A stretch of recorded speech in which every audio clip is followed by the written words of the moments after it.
Greetings, fellow Arrowverse fans. Yep, it's Arrowverse August 2024, and this month we're looking at Arrow Season 4. So let's kick things off with the first episode of said season, Green Arrow. In Star City, renamed in honor of Ray Palmer, Speedy and Black Canary pursue gunmen who are hijacking Cord Industries' truck. Thea tells the team she wants to be called Red Arrow, not Speedy. Thea behaves somewhat recklessly as she pursues the hijackers. John arrives in his new helmet.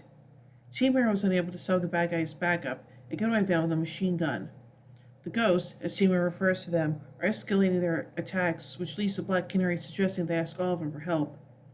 Diggle rejects the suggestion, confident that they can handle it without him. A committee of high-ranking officials, including Captain Lance, are discussing the current situation of Star City. They've been able to convince someone to run for mayor since the last several mayors died. The committee also pressures Captain Lance to catch the Ghosts, and explains that the Ghosts use cyanide capsules to kill themselves to avoid capture. It's also revealed that the city is in a downward spiral, with many people leaving. The committee hopes the new high-speed rail line from Central City will provide much-needed tourism. An intruder demands the floor to speak. He claims to be the leader of the Ghosts, and also represents an organization that wants the city to die so that something new can emerge. The DEA is poisoned, and we see the rest of the leadership under imminent attack. Timur scrambles to save them, but only Black Canary arrives in time, helping her dad fight ghosts at the police station. Gwenton takes a bullet to the shoulder and is the only committee member to survive. Meanwhile, Oliver and Felicity are living relatively normal lives in the Ivytown suburbs. Felicity is the CEO of Palmer Technologies, but works mostly via conference call. Oliver has just developed a skill for cooking, which Felicity notably lacks, and they have a friendly lunch with some of their neighbors. Oliver shows him the engagement ring he intends to give Felicity over dinner that night. He cooks Felicity a fancy meal and hides the ring and dessert. Before he gets a chance to propose, Laura and Thea arrive. They explain the situation at home and ask Oliver for help. Oliver is hesitant to return, and Thea suggests he return just long enough to stop the ghosts. Oliver turns to Felicity, pointing out she is strangely quiet. She tells them if their friends need help, they should be already in the car, and they go. As they arrive at Star City, Oliver sees how much of the city has fallen into disrepair and wonders what they really accomplished. Damien Dark is revealed to be the leader of the ghosts. He decides to make an example of one of the ghosts. He drains the life out of the man with a touch. Appalled, Team Arrow drops into action. Oliver's in street clothes wearing a ski mask, since the Arrow is believed to be dead, defeating some of the ghosts while Damien escapes. Oliver gets one of the ghosts to reveal their plan, which is to use bombs to blow up the train station.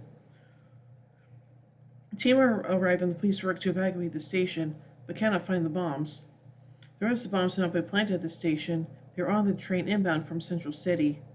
Diggle drives close enough to the train for Arrow to hop on. Arrow and Damien begin to fight. Damien easily gets the upper hand. Damien is about to kill Arrow, but Arrow was saved by Diggle. Arrow then blows up the train. Oliver and Felicity decide to stay in Star City. Oliver broadcasts all over the city his new identity as the Green Arrow and promises to bring hope that the Arrow cannot. Later, Damien performs a blood ritual.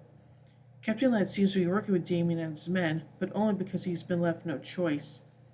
Oliver and Felicity move into Thea's loft, since Thea has been living with Laurel for a while. Time skips forward 6 months into the future.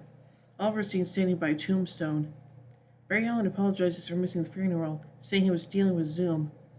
Oliver says he now understands that the darkness is his responsibility and vows that, "I'm going to kill him." He tells Barry he wants to be left alone, and Barry speeds away. Oliver kneels at the gravestone and begins to cry. Okay, well, that's kind of sad. So, yeah, anyway. So let's take a look at some trivia surrounding this episode. Ghost attempts to hijack a Cord Industries truck. This is a reference to Ted Cord, the second alter ego of the Blue Beetle. Starling City has been renamed Star City in honor of Ray Palmer. This is its proper name in the comics. Quentin mentions that Star City should have a flash day just like Central City in an effort to draw more tourism, a direct reference to the man who saved Central City, which premiered a day earlier and once more aligning the two shows' timelines. A parody of the Green Lantern Corps oath can be seen on a billboard advertising Coast City as a vacation spot.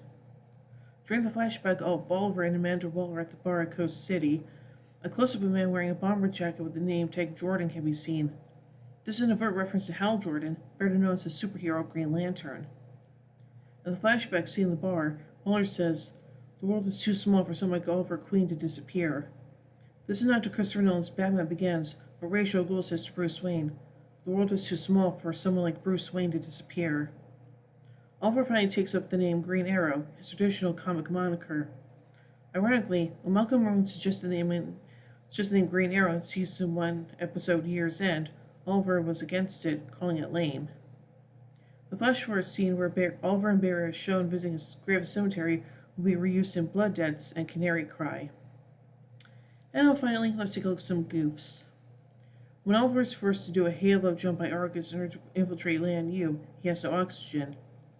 Halo jumps are made from altitudes of 25,000 feet or higher and military personnel always use oxygen bottles when doing them. In reality, Oliver would have lost consciousness shortly after exiting the plane. Oliver is seen grabbing the ghost's vest with his bare hand when asking what they are going to do with the bombs. This will potentially threaten his secret identity, as police could find evidence linking him to his vigilantism. That's definitely true. So overall, this is a very interesting episode, as the beginning of Season 4, I do have a lot of mysteries and questions that are hopefully going to be answered by the end of the season, so yeah. So overall, I give Green Arrow 4 arrowheads out of 5. Anyway, tune in as we till the next episode, The Candidate. So until then, in the words of Oliver Queen, you have failed this city.